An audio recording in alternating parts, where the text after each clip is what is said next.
Salut amis madrilènes, on est parti aujourd'hui avec une vidéo où on aura notamment une information très importante en ce qui concerne une nouvelle recrue qui vient d'arriver au Real Madrid. C'est quasiment officiel, tout le monde est unanime, on n'attend plus que la communication officielle du club madrilène, une jeune pépite brésilienne qui va s'engager avec le Real Madrid. On va en parler dans quelques instants. On aura aussi les dernières informations en ce qui concerne le groupe madrilène pour le déplacement demain du côté de Vigo, et on a d'ailleurs de très bonnes nouvelles.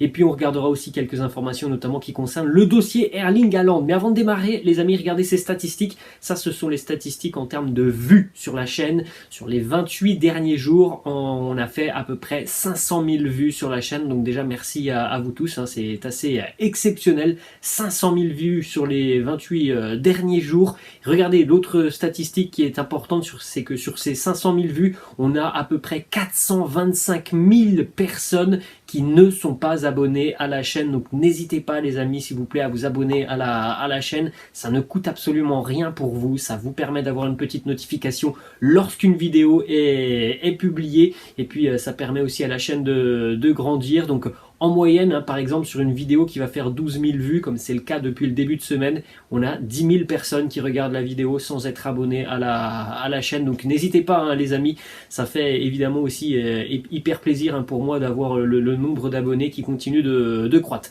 Bref, les amis, on laisse ça de côté. On démarre aujourd'hui avec donc le programme du Real Madrid pour le mois d'avril, hein, puisqu'on est le 1er avril, donc on n'aura pas de poisson d'avril, mais on regarde le programme pour les Madrilènes sur ce mois d'avril. Et ça va être hyper chargé et dense. Regardez un petit peu le programme. 6 matchs pour les merengues en l'espace de 18 jours. Ça va être vraiment très intense, ce qui nous donne une moyenne de matchs tout simplement tous les 3 jours pour les Madrilènes jusqu'au 20 avril. Donc encore une fois, on va avoir besoin d'un Carlo Ancelotti qui puise un petit peu plus dans le banc de touche, hein. Ça c'est indéniable. Quand tu as un calendrier comme ça, autant chargé, il va falloir aussi faire tourner un petit peu l'effectif. Donc déplacement demain du côté du Celta Vigo, mercredi à Stamford Bridge en Ligue des Champions, 3 jours plus tard réception de Retafe à domicile en Liga, 3 jours plus tard on sera le 12 avril, la réception de Chelsea pour le quart de finale, retour de la Ligue des Champions. 5 jours plus tard, le déplacement à Séville en Liga. Et 3 jours plus tard, en milieu de semaine, le Real sera aussi en déplacement à l'extérieur en Liga, donc du côté d'Osasuna. Donc on a quand même 4 matchs à l'extérieur pour les Madrilènes sur ce mois d'avril. Donc ça va être très intense, hein, sur les prochaines semaines. On va continuer les amis avec les 2 unes des quotidiens madrilènes, le quotidien AS, le quotidien Marca. AS qui fait sa une avec Iago Aspas, hein, la véritable légende vivante du Celta Vigo, qui jouera demain évidemment pour le Celta. Iago Aspas qui nous dit: Benzema et yo somos viejos rockeros. Benzema et moi sommes de vieux rockers, des joueurs très expérimentés, hein. Iago Aspas, hein, il porte le Celta déjà depuis quelques années, il empile les buts, véritable joueur de club et très expérimenté, international espagnol, hein, aussi, Iago Aspas. Ensuite, le quotidien Marca qui titre: Vinicius Pasaporte a punto, le passeport espagnol de Vinicius est quasiment prêt. Et ça, c'est une information très importante, parce que le passeport de Vinicius, donc le fait qu'il obtienne aussi la double nationalité, c'est-à-dire la nationalité brésilienne et la nationalité espagnole, ça va permettre au Real Madrid de libérer une place d'extra-communautaire au sein du club. C'est très important, hein, évidemment. On sait, hein, que tu ne peux pas faire ce que tu veux, hein, sur un mercato. Tu ne peux pas avoir des 50 joueurs à extra-communautaire. Ça ne marche pas comme ça dans le football. Donc là, ça va vraiment libérer une place du côté du Real Madrid pour pouvoir recruter un nouveau joueur qui vienne, pourquoi pas, du continent sud-américain. Et la transition, elle est toute faite, puisque c'est quasiment officiel. Tous les médias espagnols et tous les personnes qui sont au courant des dernières actualités de transfert, comme par exemple Fabrizio Romano, l'annonce. Vinicius Tobias, latéral du Shakhtar Donetsk, va s'engager avec le Real Madrid incessamment sous peu. C'est une question de jours. latéral droit hein, donc du Shakhtar, qui n'a pas pu jouer malheureusement avec le Shakhtar de par ce qu'il se passe en Ukraine. Il est arrivé en provenance du Brésil il y a quelques mois du côté de l'Ukraine. Il a 18 ans. J'ai vu pas mal de vidéos de lui. C'est un profil très intéressant hein, pour un latéral.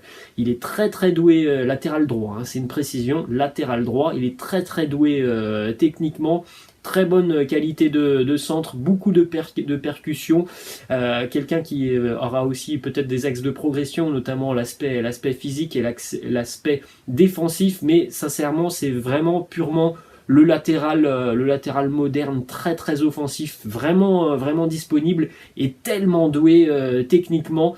Petite information, normalement il va arriver donc dans les prochains jours. Il est prêté pour le moment par le Shakhtar pour un prêt de 2 ans avec le Real Madrid. Mais le Real a eu la bonne idée d'inclure une option d'achat de 18 millions d'euros. Donc voilà, s'il convainc tout le monde hein, du côté de Madrid, et il est considéré comme l'un des plus grands talents du foot brésilien, déjà le jeune Vinicius Tobias, il s'engagera définitivement avec le Real Madrid. Pour le moment, il va arriver et jouer jusqu'à la fin de saison avec la Castilla. Il ne peut pas être inscrit en Liga et en Ligue des Champions, mais ça sent le gros coup réalisé par le Real Madrid avec l'arrivée donc d'un deuxième Vinicius dans l'effectif. On continue les amis aussi avec un coup de pouce de Zinedine Zidane peut-être dans le dossier Erling Haaland, puisque Zinedine Zidane a rencontré Haaland il y a quelques semaines. Il a rencontré Erling Haaland, son papa, son entourage par rapport aux sponsors notamment qui sont partenaires avec Haaland.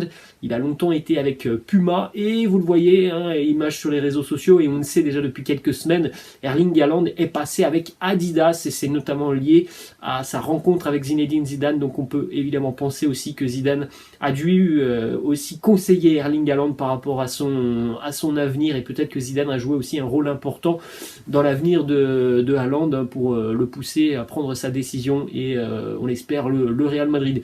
Petit commentaire aussi de Jesus Régnier, son coéquipier au Borussia Dortmund, donc sous cette photo, hein, la photo où on voit Haaland poser donc avec ce pull, ce sweat Adidas. Jesus Régnier, le petit commentaire Vamos avec 2 cœurs en blanc, le petit clin d'œil, évidemment tout le monde essaye hein, d'envoyer des petits messages à Haaland pour lui faire comprendre qu'il sera le bienvenu du côté de Madrid. Ensuite on a des déclarations du côté de l'Allemagne. Sébastien Kolsberger, journaliste du quotidien Bild, qui nous parle de Erling Haaland et notamment de son avenir. Il nous dit Haaland partira l'été prochain, ça c'est acté. Il veut franchir une nouvelle étape dans sa carrière. Après les amis, on rappelle, hein, il y a toujours 2-3 clubs hein, qui sont sur le dossier Haaland, le Real, Manchester City. Peut-être que le Barça n'a pas vraiment abdiqué. Pour le moment, le quotidien Marca ce matin annonce hein, que Mino Raiola a tout de même des exigences très très élevées en ce qui concerne notamment le salaire du joueur.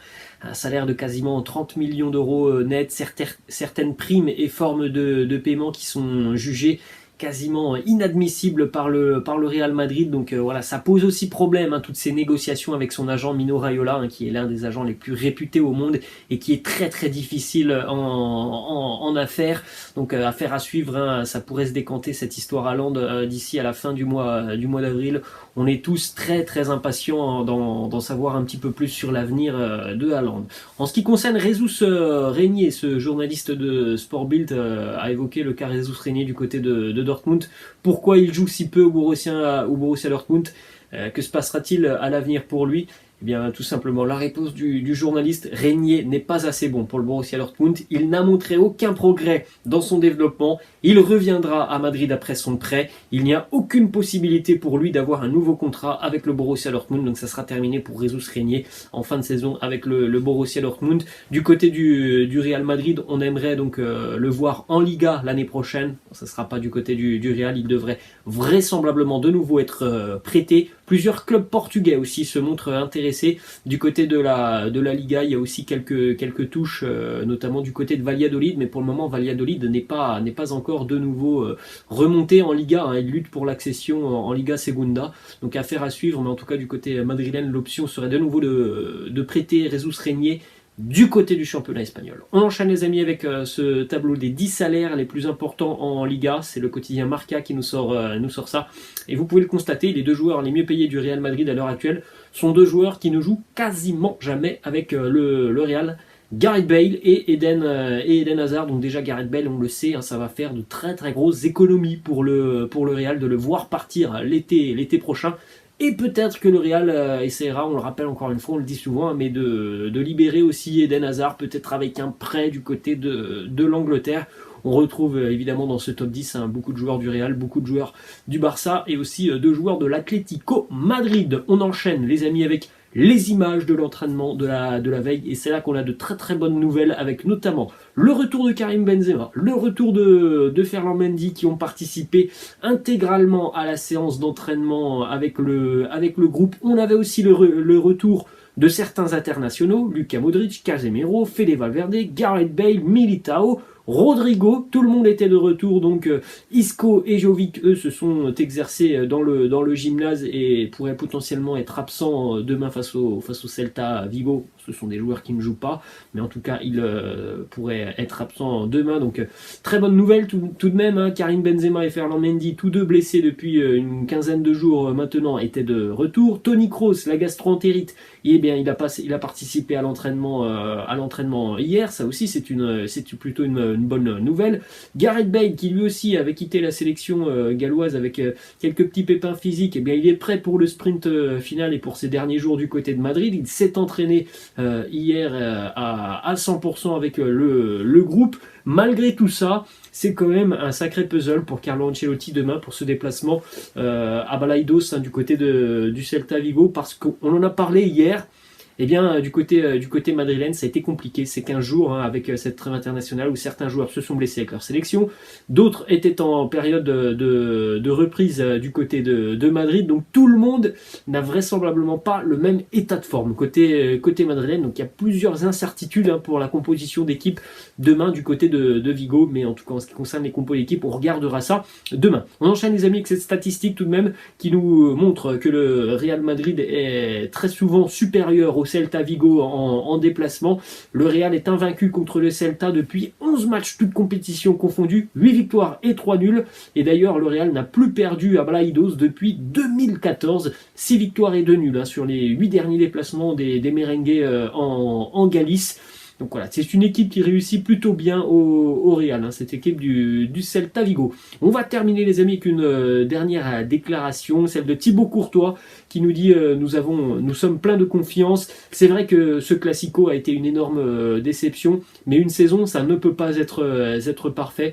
Il est possible que l'on perde des matchs. Il est temps de revenir et de se préparer pour ce mois d'avril qui va être très important en championnat et en Ligue des Champions. Les amis, laissez-moi en commentaire si vous pensez hein, que Carlo Ancelotti demain doit en grande partie faire tourner l'effectif par rapport à ce que l'on vient de dire. Il y a des joueurs qui ont des formes un petit peu disparates par rapport à d'autres joueurs. Donc est-ce que vous attendez beaucoup de changements demain dans le 11 titulaire? Bon, quand je dis beaucoup de changements, c'est quand même 3 ou 4 changements. Les amis, j'espère que cette vidéo vous a plu. Je vous laisse et je vous dis à demain pour une toute petite vidéo hein, de la matinée avec les compositions d'équipes probables et quelques déclarations autour de cette rencontre face au Celta Vigo. Et nous, évidemment, on se retrouvera aussi demain soir pour le débrief de la rencontre entre le Celta et le Real. Je vous laisse et je vous dis à demain. Ciao!